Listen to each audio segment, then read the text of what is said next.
किसी से हुआ ये? किसी से नहीं हुआ? हे भगवान, ट्राई किए थे? क्या ट्राई किया बताओ, कुछ आइडिया दो, बताओ मनीष, कुछ तो ट्राई किया होगा। एलिमेंट कैसे ले, आप बताओ। एलिमेंट ही नहीं समझ में आ रहा, ट्राई नहीं किए। सेम डाउट मतलब एलिमेंट कैसे ले? कुछ कुछ सही जा रहा है। आंसर कितना है? एक घूसा मार देंगे।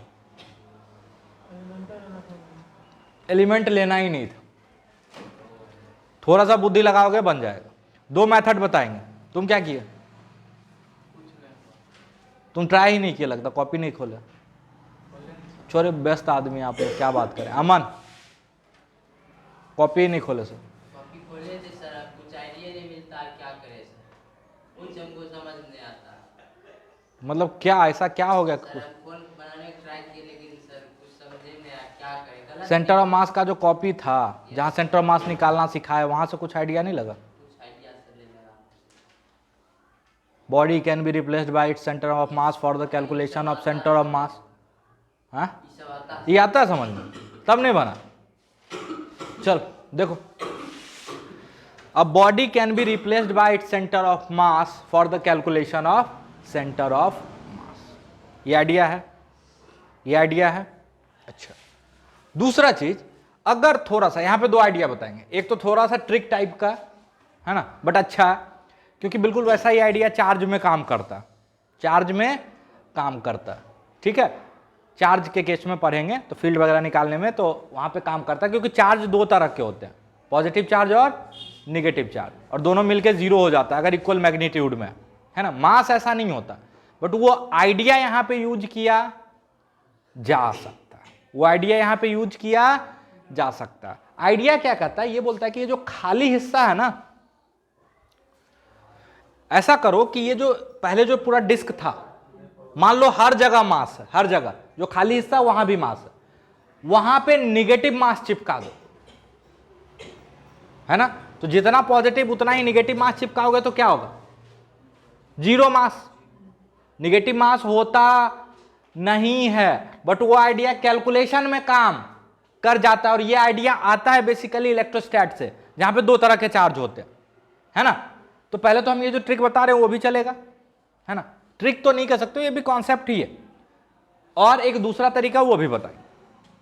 कोई दिक्कत? पक्का? अच्छा, for the calculation of centre of mass body can be replaced by its centre of मास।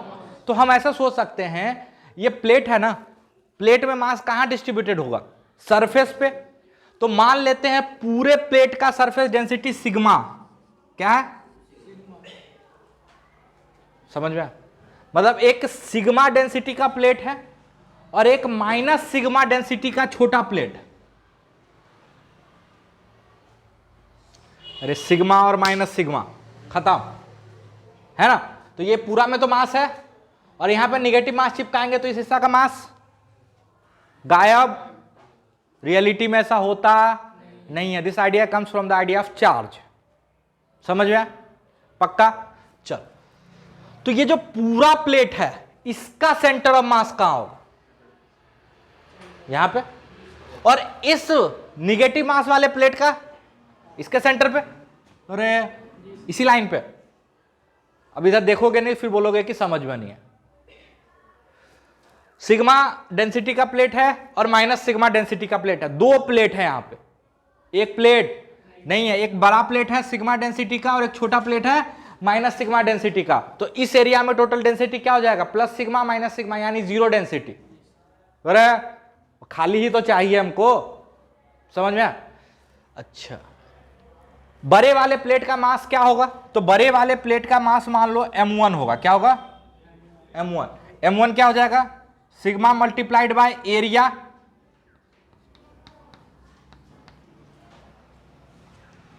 अरे होगा, अरे होगा। अच्छा, छोटे वाले प्लेट का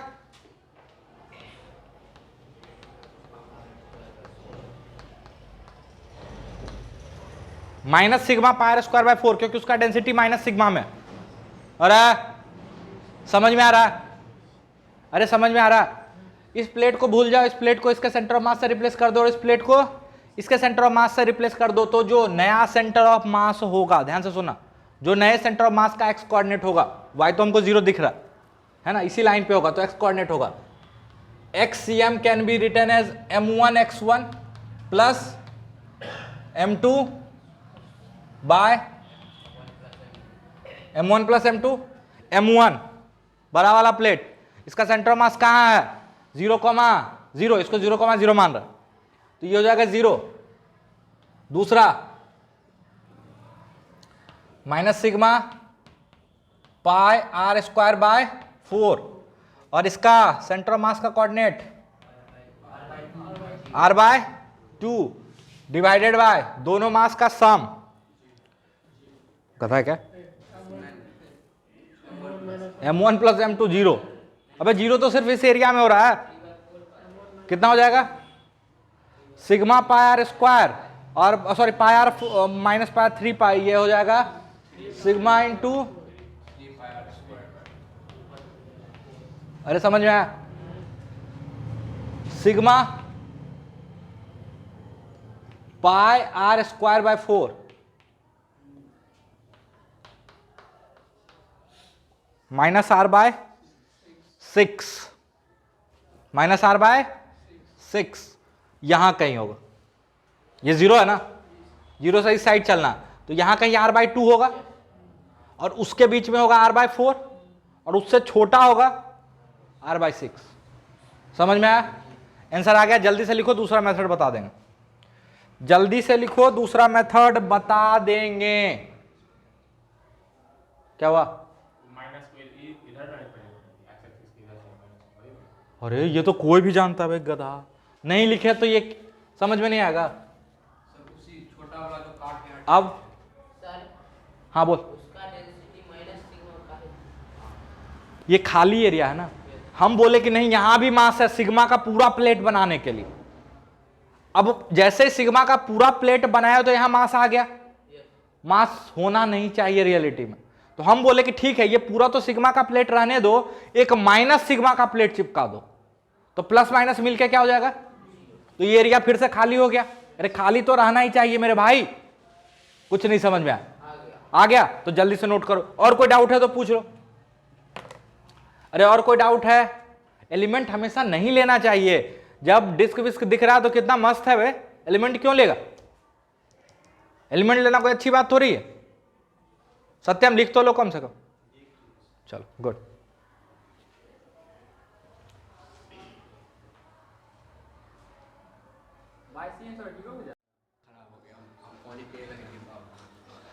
चल मेथड नंबर 2, मेथड नंबर 2 क्या कहता है, ध्यान से सुनना। हमको इस कटे हुए रीजन का सेंटर ऑफ मास बताना है ना, ये तो पता है कि इस कटे हुए रीजन का सेंटर ऑफ मास हो ना हो एक्स एक्सिस पे ही होगा, है ना। और कटे हुए रीजन का मास बता सकते हो क्या, कटे हुए रीजन का मास मान लो m1, क्या मान लो m1, और इसका सेंटर ऑफ मास कहां मान लो x1, है ना, होगा तो इसी एक्सिस पे, इतना तो श्योर है। और हम ये भी बता सकते हैं कि x1 निगेटिव आएगा कुछ, और लॉजिक से कि यहां से मास हटा है तो सेंटर ऑफ मास इधर शिफ्ट हुआ होगा। चल ये कटे हुए रीजन का सेंटर ऑफ मास, कोई दिक्कत, अच्छा यहां पे अगर डिस्क होता, उसको अलग से सोचो, एक डिस्क होता तो इसका सेंटर ऑफ मास कहां होता, इसको भूल जाओ थोड़ी देर के लिए। अगर सिर्फ यहां पे एक डिस्क होता जो नहीं है, जिसको काट के हटा दिए हैं, तो उस डिस्क का सेंटर ऑफ मास कहां होता, सेंटर पे। तो मान लेते हैं उस डिस्क का मास m2 है और उसके सेंटर ऑफ मास का कोऑर्डिनेट r/2। अरे समझ में आया, मेरे पास दो सिस्टम है, एक कटा हुआ हिस्सा और एक ये हिस्सा, और दोनों मिला के एक पूरा सिस्टम बना रहा। वो सिस्टम कैसा है, एक सर्कुलर डिस्क, अरे है, जिसका सेंटर ऑफ मास यहां होगा। ये तो पता कि अगर ये भी होता और ये भी होता, काट के नहीं हटाते, तो सेंटर ऑफ मास कहां आता, मतलब इसका और इसका centre of mass, combined centre of मास कहां होगा? यहां। अरे होगा, होगा। अच्छा, इसका और इसका कंबाइंड सेंटर ऑफ मास कैसे निकालेंगे? तो इसको इसका सेंटर ऑफ मास से रिप्लेस कर दो और इसको इसके सेंटर ऑफ मास से रिप्लेस कर दो, तो ओवरऑल कंबाइंड सेंटर ऑफ मास निकल जाएगा, जो कि कितना होना चाहिए? 0,0। कहां से आया? तो body can be replaced by centre of mass for the calculation of centre of मास। अरे हाँ ना बोल, कोई दिक्कत?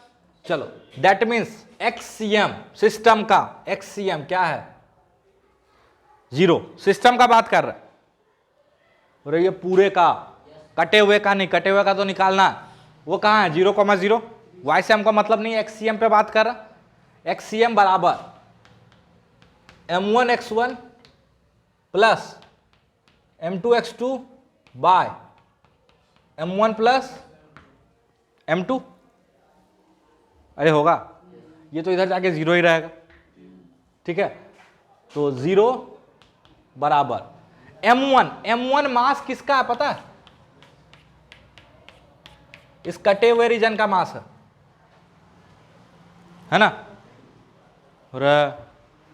तो डेंसिटी मान लो सिग्मा, सरफेस डेंसिटी, और कटे हुए रीजन का एरिया क्या हो जाएगा? Pi r square minus pi r square by 4 plus m2x2, sorry इसका कोऑर्डिनेट है ना, ये निकालना x1, ठीक है, जो निकालना, प्लस m2x2, तो सिग्मा, m2 तो डिस्क है मेरा, और इसका कोऑर्डिनेट r/2। सॉल्व करो, वही आंसर आएगा, जल्दी से करो।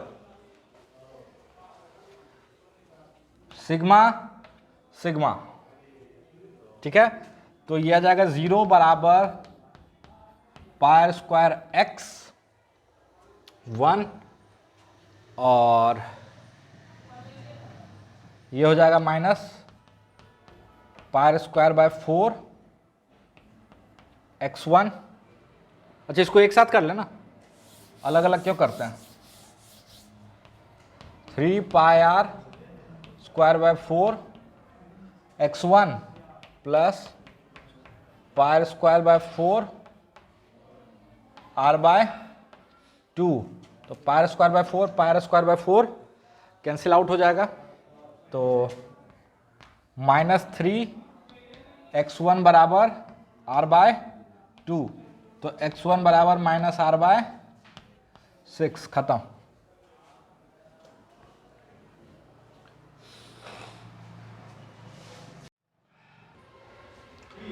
देखो, अब हम लोग थोड़ा सा बात करते हैं मोमेंटम कंजर्वेशन। इनडायरेक्टली डायरेक्टली हम बता दिए थे लास्ट क्लास में कि मोमेंटम कंजर्वेशन क्या होता है। Net force, net external force अगर सिस्टम पे एक पर्टिकुलर डायरेक्शन में 0 हो तो उस डायरेक्शन में सिस्टम का मोमेंटम कंजर्व रहेगा, उस डायरेक्शन में सिस्टम के सेंटर ऑफ मास की वेलोसिटी कांस्टेंट रहेगी। अच्छा, अगर हम बोले कि नेट एक्सटर्नल फोर्स सिस्टम पे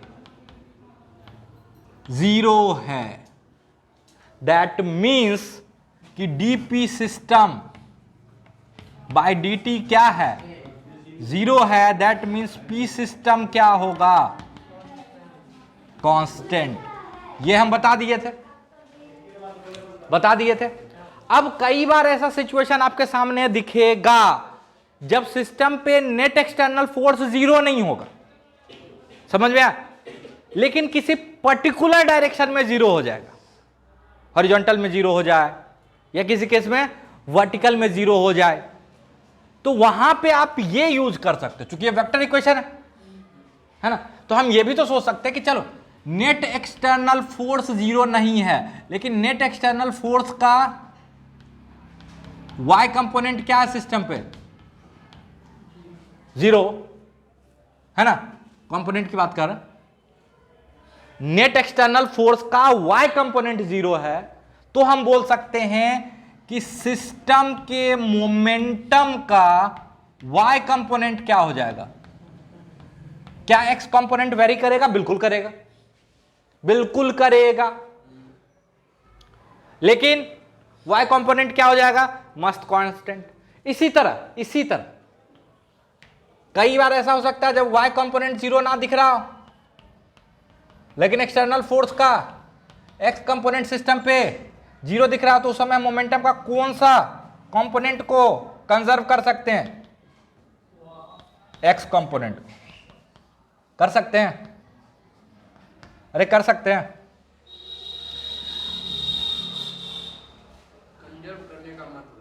कंजर्व मतलब मोमेंटम में कोई चेंज नहीं आएगा, initial momentum equal to final momentum. हाँ, कोई दिक्कत, initial momentum equal to final momentum, कोई दिक्कत, पक्का। अब इसी पे बेस्ड वो तीनों सवाल था, इसी पे बेस्ड वो तीनों सवाल था। हम एक सवाल करते हैं, बाकी 2 सवाल आप खुद से करोगे, कोई दिक्कत। चल ध्यान से सुनते जाना मेरी बात। अच्छा, इसको अभी ग्राउंड फ्रेम से कर रहे हैं, इसी चीज को हम फिर सेंटर ऑफ मास के फ्रेम से भी करेंगे, है ना, कोई दिक्कत। ये यू रफ्तार से चल रहा था, शायद ऐसा ही कुछ था, ये एम मास था, ये 2m मास था, इसका इनिशियल रफ्तार क्या था 0, और अभी स्प्रिंग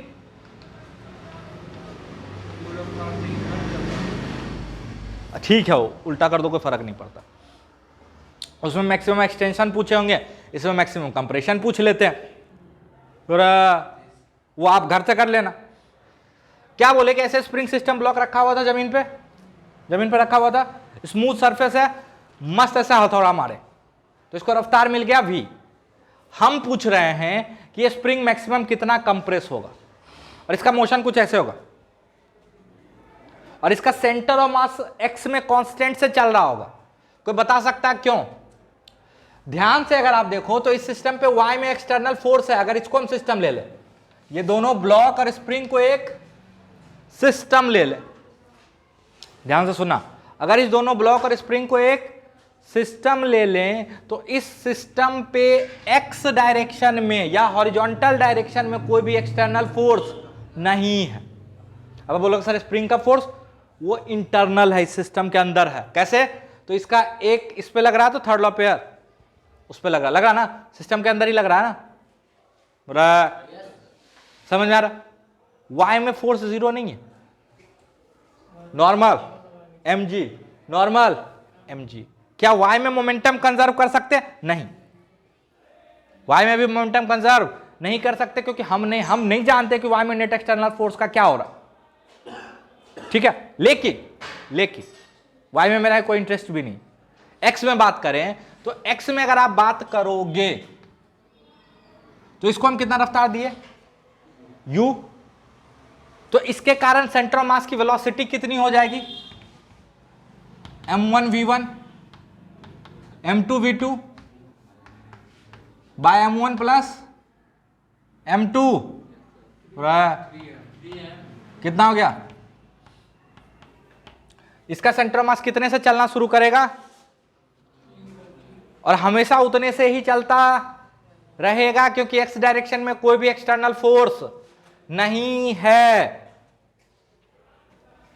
और x डायरेक्शन में कोई भी एक्सटर्नल फोर्स नहीं है, तो x डायरेक्शन में इसके सेंटर ऑफ मास की वेलोसिटी चेंज नहीं होगी। क्या अलग अलग ब्लॉक की वेलोसिटी चेंज होगी? बिल्कुल, ठीक है, बट इसका सेंटर ऑफ मास बिल्कुल प्यार से चल रहा होगा।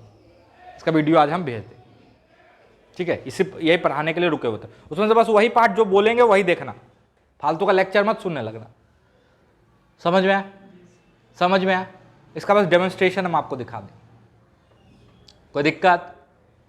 पक्का पक्का वीडियो भेज रहे हैं तो एनिमेशन है सर। सेंटर ऑफ मास बिल्कुल कांस्टेंट चलता हुआ दिखेगा और ब्लॉक ऐसे ऐसे मूव करते हुए दिखेगा, जिग जाएगा एकदम अजीब से। कोई दिक्कत है यहाँ तक? अच्छा, ये सब सवाल है नहीं, ये सब तो हम ऐसे ही फ्री में बता रहे हैं, है ना। सवाल बोला है कि मैक्सिमम कंप्रेशन कितना होगा, मैक्सिमम कंप्रेशन कितना होगा। बिल्कुल ध्यान से सुनते जाना मेरी बात। ये u है इनिशियल रफ्तार। अच्छा, जैसे ये थोड़ा सा मूव करेगा तो स्प्रिंग कंप्रेस होगा, कंप्रेस होगा तो इसको इधर पुश करेगा और इसको इधर। अच्छा, इसको इधर पुश करेगा तो इसका रफ्तार बढ़ेगा और इसका रफ्तार घटेगा। लेकिन अभी भी इसका रफ्तार ज्यादा कि इसका रफ्तार ज्यादा, इसका ज्यादा, अचानक से थोड़े जीरो हो गए, ठीक है। उसी तरह अच्छा इसका रफ्तार ज्यादा इसका कम, तो इसके बीच की दूरी घटेगी। अरे पीछे वाला तेजी से आ रहा, आगे वाला धीरे धीरे जा रहा, तो ऑब्वियसली सेपरेशन घटेगा, मतलब स्प्रिंग और दबेगा, मतलब ये मैक्सिमम कंप्रेशन नहीं है, अभी स्प्रिंग और दब रहा है। जैसे स्प्रिंग और दबेगा तो इस पे और ज्यादा फोर्स और इस पे भी और ज्यादा फोर्स, इसका रफ्तार घटेगा और इसका रफ्तार और बढ़ेगा। कब तक ऐसा होगा? जब तक कि पीछे वाले का रफ्तार आगे वाले से ज्यादा होगा, ये पास आता रहेगा और स्प्रिंग कंप्रेस होता रहेगा। एक सिचुएशन ऐसा आएगा जब इसका रफ्तार घटते घटते और इसका रफ्तार बढ़ते बढ़ते सेम आ जाएगा। इसका रफ्तार घटते घटते और इसका रफ्तार बढ़ते बढ़ते सेम आ जाएगा, वो होगा मैक्सिमम कंप्रेशन। नहीं समझ में? अरे जब तक इसका रफ्तार ज्यादा है, इसको ऐसे बना लो, अलग से बना लो, किसी भी पर्टिकुलर सिचुएशन पे ये है मान लो V1 और ये है V2, M1 M2। Let suppose V1 V2 से ज्यादा, V1 V2 से ज्यादा, मतलब ये पास जाने की कोशिश करेगा, मतलब और कंप्रेस होगा। अच्छा मान लो V2 V1 से ज्यादा, मतलब तेजी से आगे बढ़ रहा होगा और ये धीरे धीरे जा रहा होगा, तो एक्सटेंशन हो रहा होगा। तो at the time of maximum compression दोनों का रफ्तार सेम हो जाएगा। कैसे होगा ध्यान से सुनना फिर से।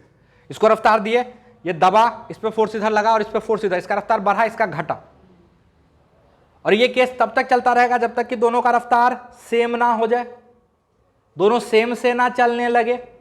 और उसके बाद क्या होगा, चूंकि स्प्रिंग दब चुका है तो स्प्रिंग इसको तो इधर ही पुश करेगा और इसको इधर, इसका रफ्तार घटेगा, इसका और बढ़ेगा, अब स्प्रिंग एक्सटेंड होना शुरू हो जाए। तो इसीलिए ये सिचुएशन ऐसे चलेगा।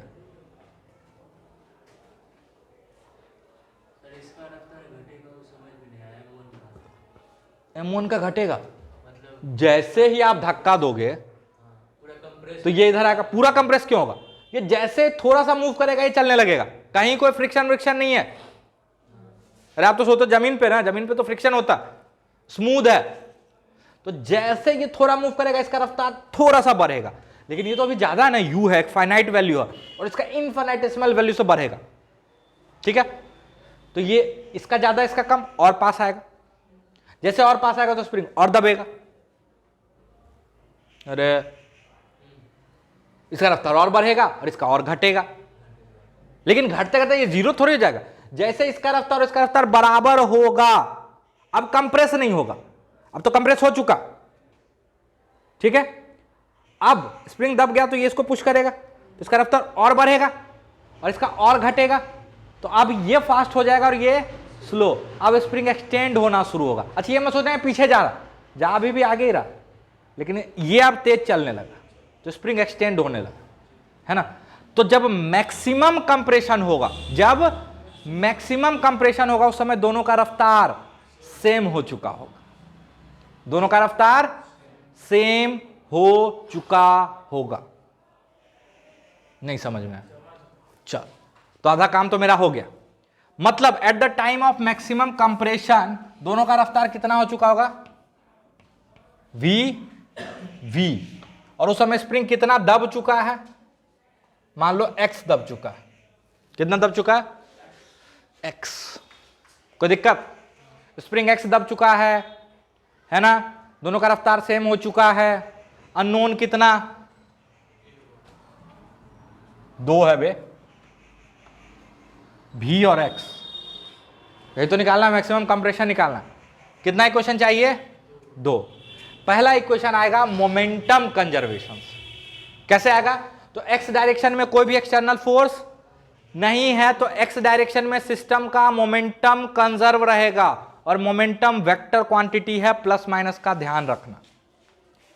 हॉरिजॉन्टल डायरेक्शन में मोमेंटम कंजर्व रहेगा, तो इनिशियल मोमेंटम लिखो, तो इसके पास कोई रफ्तार नहीं था, इसके पास वेलोसिटी थी mu, और इसी डायरेक्शन को प्लस ले रहा है, इसी डायरेक्शन को प्लस ले रहा है, बराबर। फाइनली दोनों किस रफ्तार से चल रहा है, v से, mv प्लस 2mv, अरे होगा, तो v बराबर कितना हो जाएगा, u/3, यही होगा शायद, अरे होगा, v बराबर u/3। At the time of maximum compression दोनों ब्लॉक का रफ्तार क्या हो चुका होगा, u/3, ठीक है। अब आप बोलोगे सर u/3 थोड़े पूछा कि कंप्रेशन कितना हो रहा, कंप्रेशन कितना हो रहा। अच्छा, मोमेंटम तो डायरेक्शन वाइज अलग अलग कंपेयर कर सकते हो, एनर्जी डायरेक्शन वाइज कंपेयर नहीं होता है, एनर्जी स्केलर क्वांटिटी है ना। अगर ध्यान से देखो इस सिस्टम पे वर्क करने वाला एक ही फोर्स, कौन सा, स्प्रिंग फोर्स। बोलोगे सर स्प्रिंग फोर्स तो इंटरनल है, उससे क्या मतलब है भाई, इंटरनल फोर्स वर्क नहीं करता है, कितनी बार बोले, करता है ना, करता है ना। तो अगला इक्वेशन एनर्जी कंजर्वेशन, एनर्जी भी कंजर्व है, क्यों, क्योंकि वर्क करने वाला एकमात्र फोर्स स्प्रिंग है जो नेचर में कंजर्वेटिव है, जो नेचर में कंजर्वेटिव है। तो एक इक्वेशन यहां से आ गया, v बराबर u/3। अगला इक्वेशन कहां से आएगा, एनर्जी कंजर्वेशन से। तो पहले सिर्फ क्या थी सिस्टम में, काइनेटिक एनर्जी, क्योंकि स्प्रिंग नेचुरल लेंथ में था, अरे समझ में आया। तो पहले सिस्टम में काइनेटिक एनर्जी थी 12mu², this must be equal to, बाद में सिस्टम में काइनेटिक एनर्जी 3m और इसका रफ्तार क्या हो गया है, v। अरे सेम रफ्तार से चल रहा है इसलिए एक साथ लिख सकते हैं इसको, अरे अलग अलग लिख देना, नहीं समझ में आया तो 12mv² प्लस 12 2mv², कॉमन लेना, m प्लस 2m मिलके 3m बनेगा, मजा आया गधा, प्लस 12kx² सॉल्व कर लेना, किसके लिए, x के लिए। अभी जो x है वो मैक्सिमम कंप्रेशन है ना। बोलोगे सर अननोन तो भी है, नहीं है वे गधा, भी वहां से पता है, ठीक है। जल्दी से सॉल्व करो, और बाकी का दोनों पे आप खुद से दिमाग लगाओ। बाकी का 2 सवाल और है ना, तो पहले उस पे लगाओ, ब्लॉक वाला पे, चढ़ने वाला पे, ठीक है। और फिर तो एक सवाल और है फ्रिक्शन वाला, वो भी करेंगे। पहले ब्लॉक को ऊपर चढ़ाओ, कोई दिक्कत,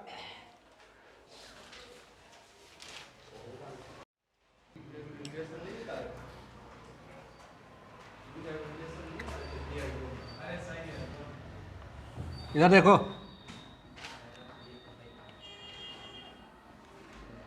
ये ऐसे एक वेज है, ठीक है, जमीन से जुड़ा हुआ नहीं है, ये मूव कर सकता है, इसलिए इसका मास दिया हुआ 2m, और ये स्मूथली है, मतलब आराम से इस पे चढ़ जा रहा है, वो झटका वटका नहीं मार रहा। m है, इसका रफ्तार u, ठीक है। अगर इन दोनों को हम सिस्टम ले लें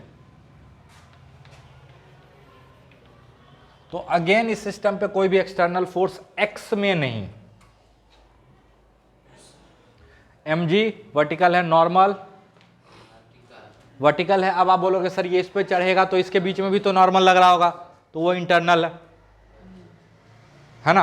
बोलोगे सर वो तो वर्टिकल हॉरिजॉन्टल नहीं है, वो तो ऐसे ऐसे अलग अलग एंगल पे लगेगा, जब ब्लॉक यहाँ होगा तो ऐसे नॉर्मल लगेगा, इस पे ऐसे लगेगा, है ना। तो वो उसका क्या करोगे, तो भाई वो इंटरनल है। अरे एक इस पे लग रहा होगा, एक इस पे लग रहा होगा, समझ में आ रहा, मतलब इस सिस्टम पे हॉरिजॉन्टल में कोई भी एक्सटर्नल फोर्स नहीं है, पहला बात। चल, तो मान लिए जब ये यहां आया किसी मैक्सिमम हाइट पे, किसी मैक्सिमम हाइट पे, तो ये मान लो उस समय चल रहा है v1 से, कितने से, v1 से, ग्राउंड के रिस्पेक्ट में बता रहे हैं, और ये मान लो चल रहा है ग्राउंड के रिस्पेक्ट में v2 से, मान लेते हैं, कोई दिक्कत, हाँ ग्राउंड के रिस्पेक्ट। अरे हाँ ना बोलते जाना, कोई दिक्कत, अरे कोई दिक्कत। अरे मान लिए भाई जब ये मैक्सिमम अब इससे ऊपर नहीं जा रहा, अगर आप लॉजिकली सोचो है ना, इस पे बैठ जाओ देखने के लिए, सिर्फ देखने के लिए, किस पे, 2m पे। 2m एक एक्सेलरेटेड फ्रेम है, तो इस फ्रेम से न्यूटन्स लॉ तो नहीं लिख पाओगे, लिखोगे तो सूडो इन्वॉल्व करना पड़ेगा। हम बैठ के एक सिचुएशन एनालाइज कर रहे हैं, यहां पे बैठ के जब देखेंगे तो आप ही बताओ जब ये मैक्सिमम हाइट पे पहुंचेगा तो उसका क्या मीनिंग है? इसके रिलेटिव तो ये रेस्ट पे आ जाएगा। अरे इस पे बैठ के देख रहे हैं हम, इसी पे बैठ गए तो ये तो नहीं चलेगा। कौन चलता हुआ दिखेगा? छोटा वाला ऐसे आया, ऐसे आया, ऐसे आया, ऐसे। कब बोलोगे हाईएस्ट पे पहुंचा होगा? जब ये रुक जाएगा। अरे जब तक चढ़ रहा तब तक हाईएस्ट पे थोड़ी, अभी तो चढ़ सकता। मतलब जैसे ही ये हाईएस्ट पॉइंट पे होगा उस समय इसके रिलेटिव वेलोसिटी जीरो हो जाएगी। मतलब इसकी वेलोसिटी वही होगी जो इसकी वेलोसिटी। अरे इसके रिलेटिव रेस्ट पे आ गया। नेट मोशन पढ़े हो, velocity of block equal to velocity of block with respect to wedge plus velocity of wedge. तो velocity of block with respect to wedge तो जीरो है, मतलब v2 इज एक्चुअली v1। अरे है, अब डायरेक्शन भी बना सकते मस्त ऐसे, क्योंकि सेम वेलोसिटी। अरे इस दोनों को एक ही मान लो ना आप।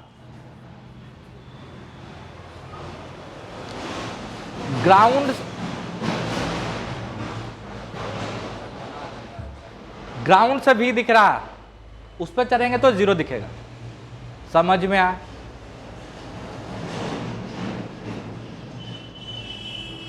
इसके रिस्पेक्ट में उसका जीरो। इसी फंडा से तो हम बोल पाए कि दोनों का सेम होगा। अच्छा, ये वेलोसिटी x में, ये x में, और ये u शुरू में था x में। मोमेंटम कंजर्व कर सकते हैं x में, क्योंकि x में कोई भी एक्सटर्नल फोर्स नहीं है, यानी हम लिख सकते हैं mu बराबर 3mv। तो अगेन v बराबर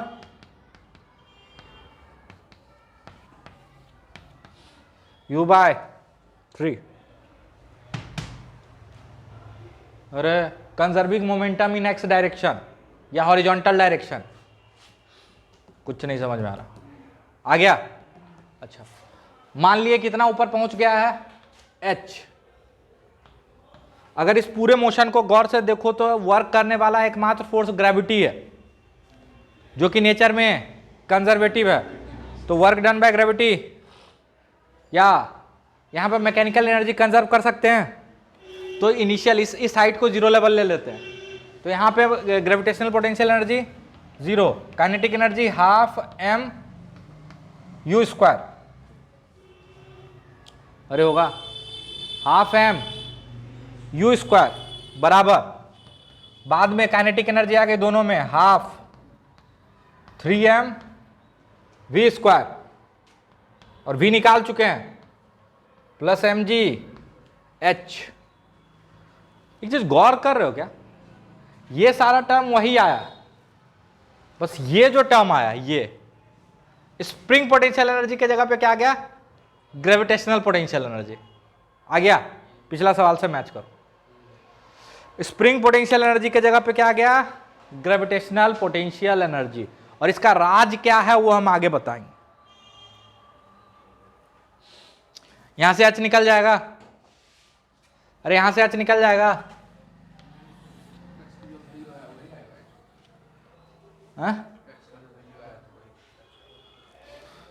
वही आएगा। वहां x क्वाड्रेटिक में था, h लीनियर में। गधा है क्या? सॉल्व करो। तो तुक्का क्यों मारते हो? अगला सवाल वो क्या था?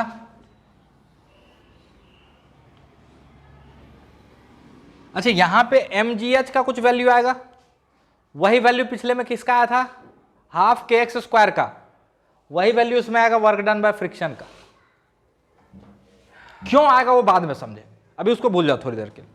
ऐसा क्यों हो रहा है वो हम बाद में समझेंगे। चल, ये 2m मास का था, नीचे जमीन फ्रिक्शनलेस है। अरे है, यहां पे ब्लॉक को फेंक दिए किस रफ्तार से? u रफ्तार से। तो इसके रिलेटिव ब्लॉक आगे मूव करेगा तो ब्लॉक पे फ्रिक्शन, कौन सा फ्रिक्शन? और नीचे वाले प्लैंक पे फ्रिक्शन आगे।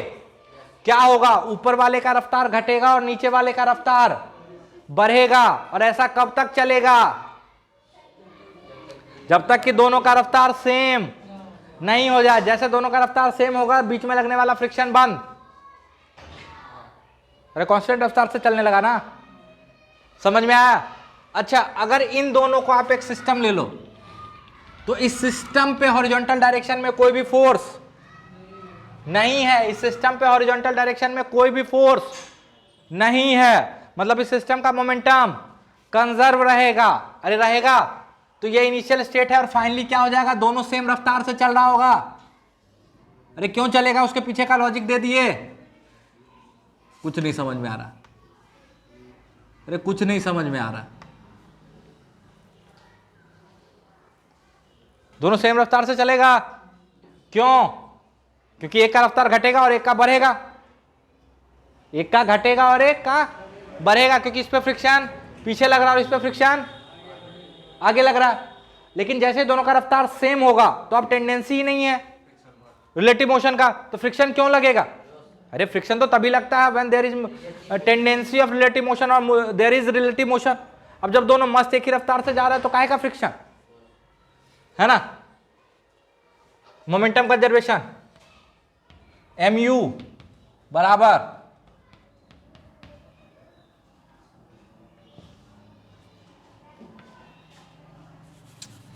Initial momentum equal to final momentum,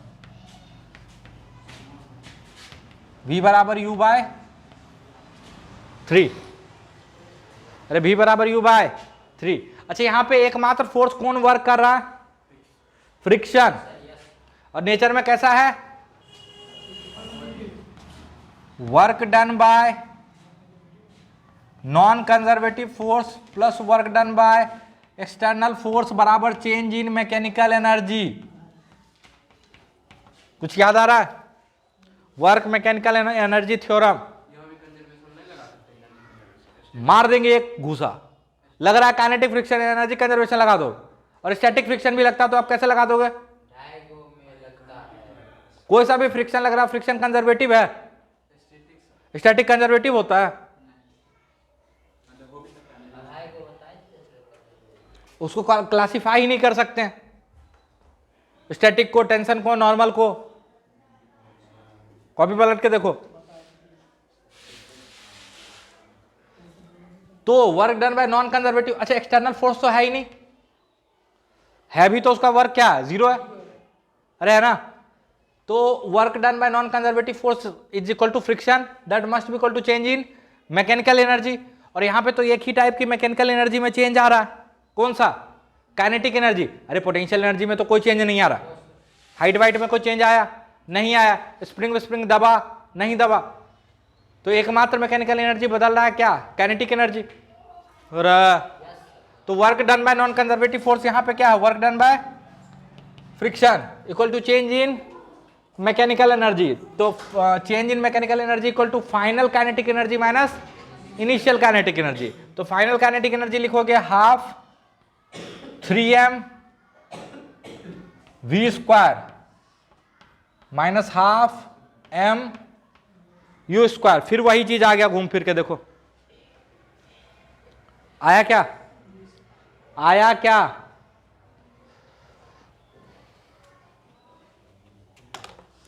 लिख लो। तो थोड़ा सा टफ लग रहा हो तो एक आसान सवाल कर लेना,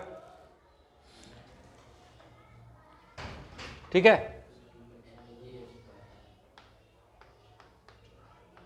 एक बम है, ग्रेविटी फ्री स्पेस में रखा हुआ चुपचाप हवा में, ठीक है? ब्लास्ट कर गया। क्या कर गया? ब्लास्ट। एक टुकड़ा इधर भागा 3 मीटर पर सेकेंड स्क्वायर से, एक टुकड़ा इधर भागा 4 मीटर पर सेकेंड स्क्वायर से। तो इस टुकड़े का रफ्तार बताना है विस्फोट के बाद।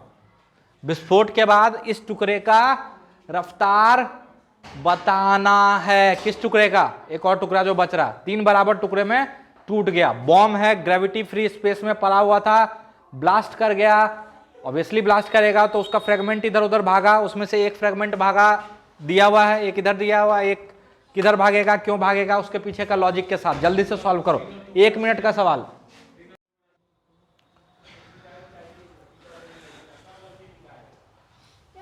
अच्छा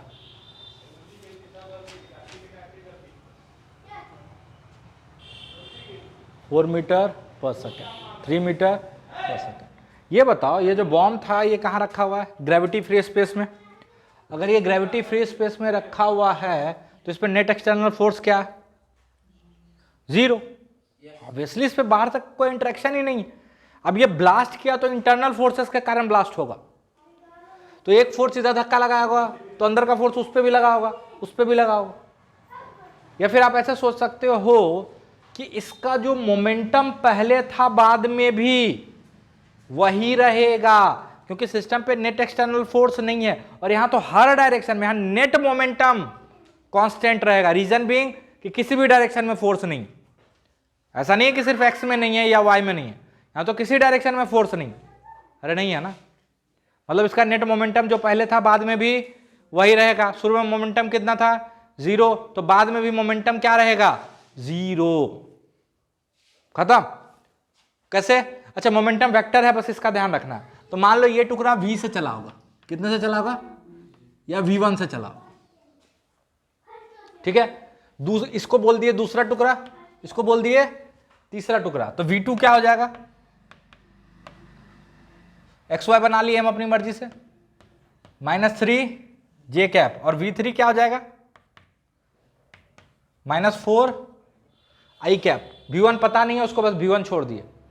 नेट मोमेंटम पहले क्या था? 0, बाद में मोमेंटम हो जाएगा m1 v1 plus m2 v2 plus m3 v3। Solve कर लो, सॉल्व कर लो, आंसर आ जाएगा। सॉल्व कर लो, आंसर आ जाएगा।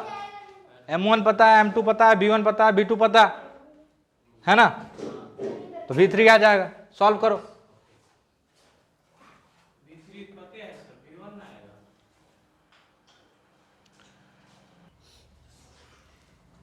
चलो थोड़ा सा कॉन्फिडेंस लाने का कोशिश और करते हैं, शायद कुछ समझ में आए। एक लकड़ी का तख्ता है जो फ्रिक्शनलेस सरफेस पे रखा हुआ, कहाँ रखा हुआ है? तख्ता मान लो 10 kg का, चुप। और ये बर्फ उरफ पे रखा हुआ है, मतलब आइस पे एकदम स्लिप कर सकता है, मतलब फ्रिक्शन कोएफिशिएंट 0। एक आदमी यहाँ पे खड़ा,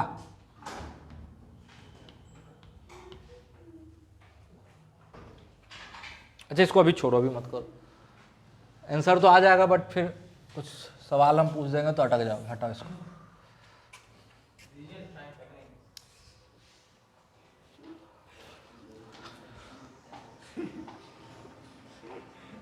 ठीक, लो ट्राई। नहीं ट्राई करो, बनाओ, बन जाएगा। हम सवाल ही बदल देते हैं।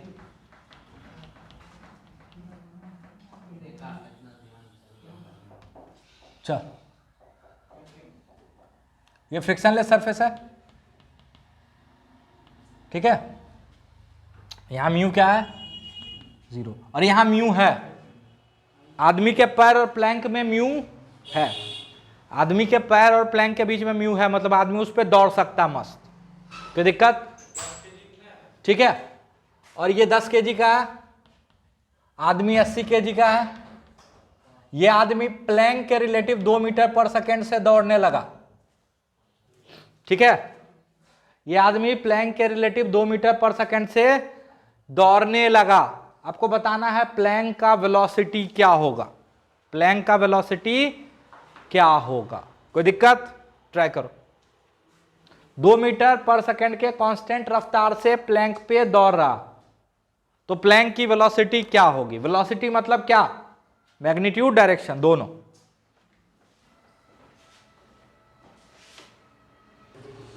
चलो अगर थोड़ा सा भी बुद्धि है तो आपको समझ में आएगा। अगर ये दौड़ेगा तो प्लैंक पीछे भागेगा, है ना। रिकॉइल वेलोसिटी बोलते हैं इसको, है ना। बंदूक चलाते हो तो बंदूक पीछे आता है ना। वैसे ये प्लैंक पे दौड़ेगा तो प्लैंक पे फोर्स ये किधर लगाएगा? पीछे।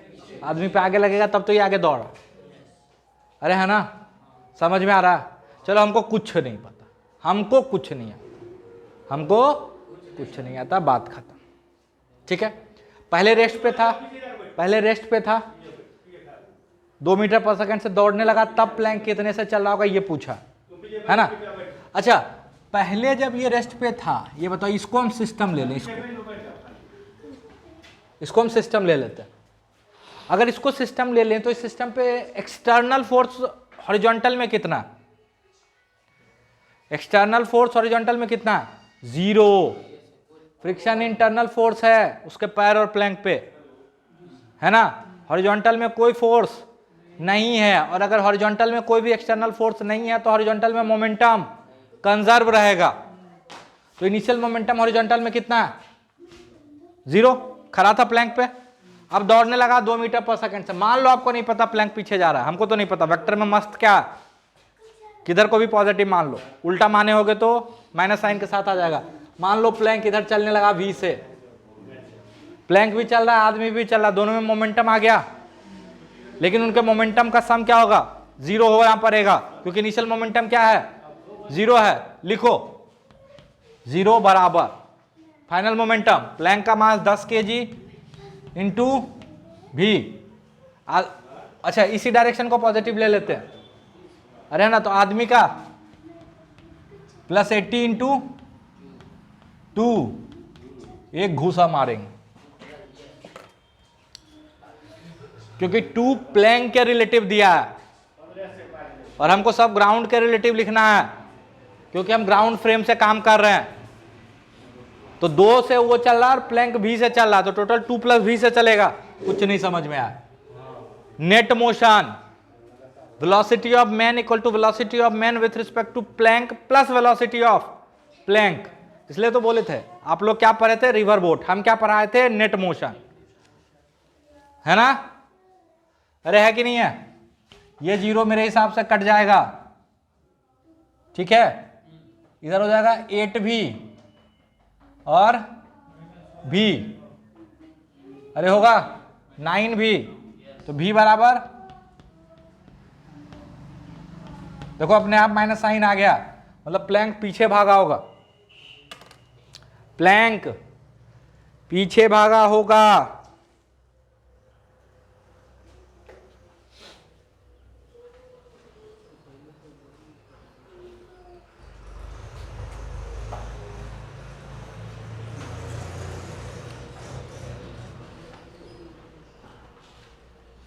समझ में आया। चलो थोड़ा सा और बात को आगे बढ़ाते हैं। अब एक स्पेशल केस की बात करते हैं। मान लो सिस्टम पे नेट एक्सटर्नल फोर्स 0, सिस्टम पे नेट एक्सटर्नल फोर्स 0 और साथ में इनिशियली सेंटर ऑफ मास की वेलोसिटी भी 0। इनिशियली जो है सेंटर ऑफ मास की वेलोसिटी ये भी क्या है, 0, मतलब सिस्टम पहले से रेस्ट पे और सिस्टम पे नेट एक्सटर्नल फोर्स 0। अच्छा सिस्टम के रेस्ट की बात करें तो ये मत बोलना कि हर पार्टिकल रेस्ट पे, सेंटर ऑफ मास रेस्ट पे। जब भी हम सिस्टम का बात बोले तो सेंटर ऑफ मास रेस्ट पे, है ना। सिंपली ऐसे बोलो कि सिस्टम के सेंटर ऑफ मास की इनिशियल वेलोसिटी क्या है, 0, और सिस्टम पे नेट एक्सटर्नल फोर्स भी क्या है, 0। तो यहां से एक चीज आ जाएगा, अगर नेट एक्सटर्नल फोर्स 0 है तो एक्सेलरेशन ऑफ सेंटर ऑफ मास क्या हो जाएगा, 0। अच्छा तो किसी भी समय पर डिस्प्लेसमेंट निकालोगे सेंटर ऑफ मास का तो वो हो जाएगा ut + ½ अरे होगा, तो सेंटर ऑफ मास का डिस्प्लेसमेंट भी क्या आ जाएगा, हे भगवान, ये भी 0, ये भी 0, तो 0। मतलब अगर सेंटर ऑफ मास रेस्ट पे था और सिस्टम पे नेट एक्सटर्नल फोर्स भी 0 हो गया तो सिस्टम का सेंटर ऑफ मास का डिस्प्लेसमेंट 0 होगा। क्या अलग अलग पार्टिकल मूव कर सकता है, मस्त मूव कर सकता है, बट सेंटर ऑफ मास का डिस्प्लेसमेंट क्या होना पड़ेगा, 0। क्या ये किसी पर्टिकुलर डायरेक्शन में भी लगा सकते हैं, बिल्कुल जरूरी नहीं कि नेट फोर्स 0। मान लो सिर्फ x में एक्सटर्नल फोर्स क्या है, 0, तो इसका क्या मतलब हो गया कि सेंटर ऑफ मास के एक्सेलरेशन का x कंपोनेंट क्या होगा, 0। और मान लो सेंटर ऑफ मास का वेलोसिटी का x कंपोनेंट क्या था इनिशियली, 0, तो डिस्प्लेसमेंट क्या होगा x में, 0। y में हो सकता है, हाँ y में हो सकता है, बट x में क्या रहेगा, 0। और वैसा हो गया तो तब तो बिल्कुल डिस्प्लेसमेंट ही 0 रहेगा, अरे समझ में आया? पक्का सोच लो, ये स्पेशल केस है। अरे ये कोई नया थ्योरम वगैरह नहीं है, बस उसी में एक स्पेशल केस लेके हम चल रहे हैं। क्या है स्पेशल केस? कि नेट एक्सटर्नल फोर्स भी सिस्टम पे जीरो है और सेंटर मास की इनिशियल वेलोसिटी भी जीरो है, तो उससे क्या कंक्लूजन आ गया? कंक्लूजन आ गया कि सेंटर ऑफ मास का डिस्प्लेसमेंट भी जीरो होगा। क्या ये अलग अलग डायरेक्शन के लिए भी वैलिड है? बिल्कुल वैलिड है ना? समझ में आया? तो जल्दी से लिखो यहां तक।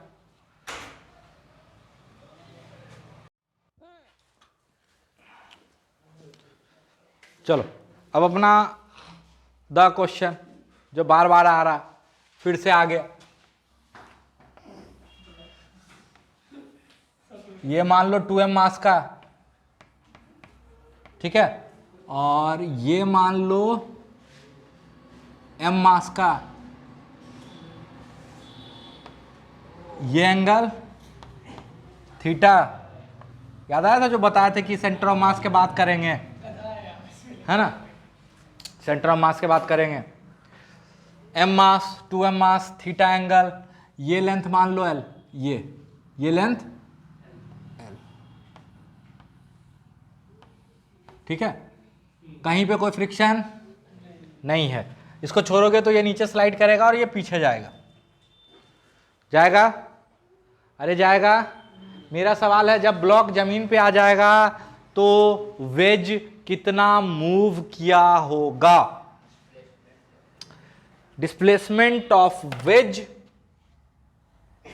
When the block just reaches the ground, when the block just reaches the ground, then find the displacement of wedge। बहुत अच्छा सवाल है, इसमें बहुत सारा सवाल पूछेंगे आपसे,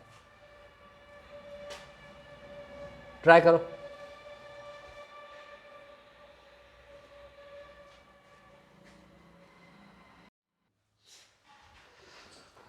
देखो डायग्राम बना रहे, ध्यान से समझ।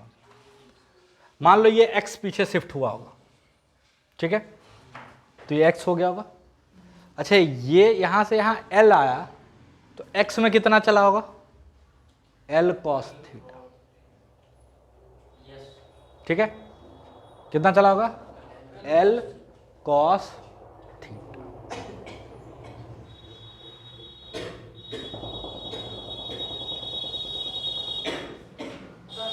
हाँ ठीक है, L cos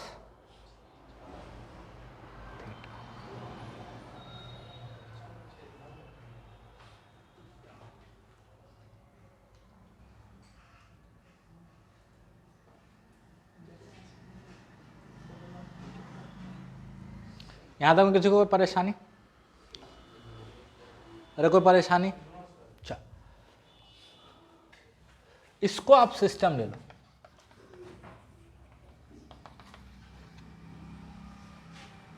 अगर ध्यान से इस सिस्टम को देखो, ध्यान से इस सिस्टम को देखो तो आपको एक चीज समझ में आएगा कि इस पे नेट एक्सटर्नल फोर्स सिर्फ y में, इसका mg y में, इसका mg y में, यहां से लगने वाला नॉर्मल y में या वर्टिकल में। हॉरिजॉन्टल में इसमें कोई भी फोर्स नहीं है, कोई दिक्कत? हॉरिजॉन्टल डायरेक्शन में कोई भी फोर्स नहीं। पहला चीज कि हॉरिजॉन्टल डायरेक्शन में कोई भी फोर्स नहीं है। हॉरिजॉन्टल डायरेक्शन में मोशन पहले क्या था? इनिशियल वेलोसिटी क्या थी? जीरो। अगर दोनों की वेलोसिटी का हॉरिजॉन्टल कंपोनेंट जीरो है तो सेंटर ऑफ मास के भी वेलोसिटी का हॉरिजॉन्टल कंपोनेंट क्या आएगा? जीरो। सिर्फ हॉरिजॉन्टल में बात कर रहे हैं, वर्टिकल में बात नहीं कर रहे। इनिशियल वेलोसिटी का x कंपोनेंट, सेंटर ऑफ मास के वेलोसिटी का x कंपोनेंट हॉरिजॉन्टल में, या सॉरी हॉरिजॉन्टल कंपोनेंट जीरो।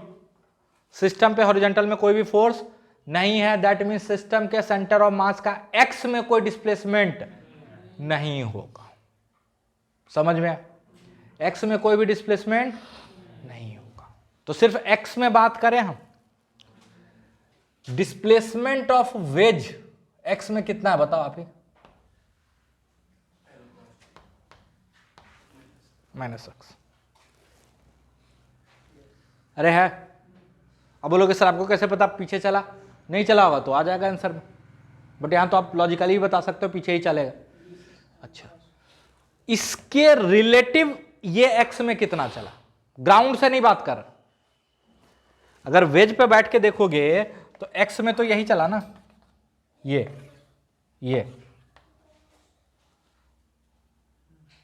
अरे ब्लॉक ऐसे चला तो उसके डिस्प्लेसमेंट का हॉरिजॉन्टल कंपोनेंट ये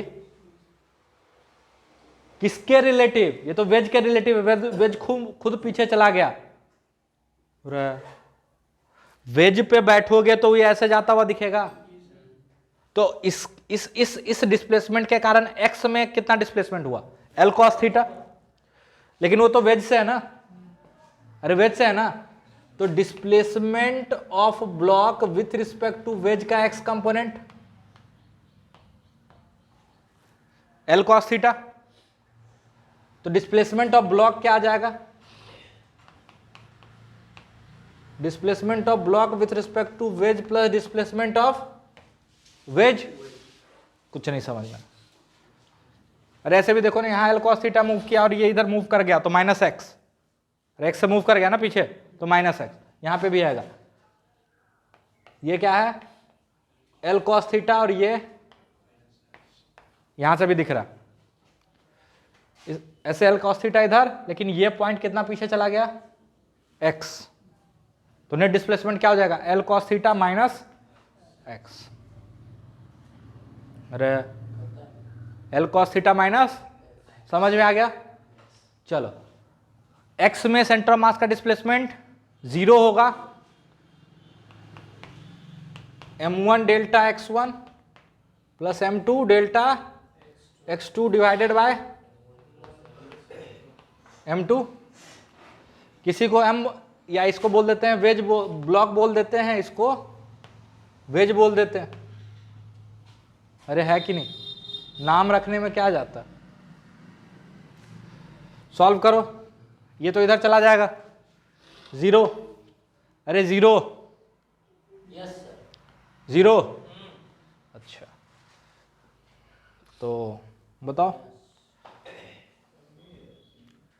M B X B mass of block कितना है, m into L cos theta minus X plus 2m into minus X बराबर 0। m से m कैंसिल आउट हो जाएगा, ये माइनस एक्स माइनस 2x, तो एल कॉस थीटा बराबर माइनस 3x, इधर आके 3x हो जाएगा, तो x बराबर L cos theta by 3, L cos theta by 3। अच्छा आप ये भी पूछ सकते हो कि सर आप ये कैसे बोल पा रहे हो कि x हॉरिजॉन्टल में तो नेट फोर्स 0 है, वर्टिकल में भी नेट फोर्स 0 हो सकता है, आपको कैसे पता चला कि 0 नहीं है। ध्यान से सुनना, आपको कैसे पता चला कि 0 नहीं है। हाँ, अरे हम बोल देते कि ये mg और ये 2mg को ये बैलेंस कर ले रहा होगा नॉर्मल, अरे ऐसा बोल सकते हैं ना कि बैलेंस कर ले रहा होगा, तो ब्लॉक के नीचे आने से क्या मतलब। ध्यान से सुनो, y में ब्लॉक की y में सेंटर ऑफ मास की वेलोसिटी क्या थी इनिशियली 0, पूरे रेस्ट पे था दोनों, तब छोड़ा गया, तो y में भी तो इनिशियल वेलोसिटी तो 0 थी, लेकिन y में हम ये देख के बता सकते हैं कि सेंटर ऑफ मास नीचे आया, ब्लॉक नहीं, सेंटर ऑफ मास नीचे आया, ब्लॉक तो नीचे आया ही, सेंटर ऑफ मास भी नीचे आया। अब बोलोगे कैसे, displacement of centre of mass, ध्यान से सुनना, बराबर display M B into displacement in Y plus M W Y W by M B plus M W. अरे लिखोगे सेंटर ऑफ मास के डिस्प्लेसमेंट का y कंपोनेंट। अच्छा वेज तो ऐसा मूव कर रहा है ना, तो इसका सेंटर ऑफ मास जहां होगा x में मूव कर रहा है, y में कोई चेंज नहीं आया, तो y में तो इसका डिस्प्लेसमेंट 0 आ जाएगा। लेकिन ब्लॉक तो नीचे आया है, अगर ये हाइट h था पहले, बाद में कितना हो गया 0, तो ब्लॉक तो h नीचे आया, और ब्लॉक अगर h नीचे आया तो सेंटर ऑफ मास भी नीचे आएगा, h नीचे नहीं आएगा, नीचे आया होगा। अरे नीचे आया होगा। अब इनिशियल वेलोसिटी 0 है, उसके बावजूद भी अगर सेंटर ऑफ मास नीचे आया, मतलब पक्का सेंटर ऑफ मास का एक्सेलरेशन नीचे रहा होगा। अगर इसको यहां छोड़ दें और इसका एक्सेलरेशन कुछ भी नहीं हो 0, तो ये यहीं रह जाएगा। लेकिन अगर इसको छोड़ दें और नीचे आता तो हम समझ जाते हैं कि इसका एकमात्र एक्सेलरेशन नीचे था g। इसमें g नहीं है, बट इतना तो पता है कि नीचे है। अरे है ना, है ना, मतलब सेंटर ऑफ मास का एक्सेलरेशन पक्का किधर रहा है, नीचे की तरफ, है कि नहीं है। तो यहां से आप ये भी बोल सकते हो कि अगर इस सिस्टम पे बात करो, इस सिस्टम पे यहां फोर्स लग रहा है mg और इधर लग रहा है 2mg और इधर लग रहा है नॉर्मल, एक्सटर्नल यही है ना, एक्सटर्नल यही है ना। तो अगर सेंटर ऑफ मास नीचे एक्सेलरेट कर रहा है, मतलब सिस्टम पे जो नेट एक्सटर्नल फोर्स नीचे की तरफ होगा वो ज्यादा होगा ऊपर वाले से। सिस्टम पे नेट एक्सटर्नल फोर्स पक्का नीचे की तरफ रहा होगा, तभी तो नेट एक्सेलरेशन नीचे की तरफ आया। दैट मीन्स हम बोल सकते हैं कि m plus 2m into G must have been greater than normal. तभी तो इस सिस्टम के सेंटर ऑफ मास का एक्सेलरेशन वर्टिकली रहा होगा। तभी हो सकता है जब सिस्टम पे जो फोर्स है, जो सिस्टम पे फोर्स है वो नेट किधर रहा होगा, नीचे। समझ में आया। तो जो ऊपर वाला फोर्स है वो छोटा रहा होगा, नीचे वाला फोर्स बड़ा रहा होगा, तो नेट किधर जनरेट हुआ होगा, नीचे। इसीलिए सिस्टम का सेंटर ऑफ मास किधर एक्सेलरेट हुआ, नीचे। अरे समझ में आया, समझ में आया पक्का। तो जल्दी से लिखो, है ना। और नहीं समझ में आया तो ये सवाल एक बार फिर से करके आना, बताना कि ये पुली वाला याद है, m 2m, है ना।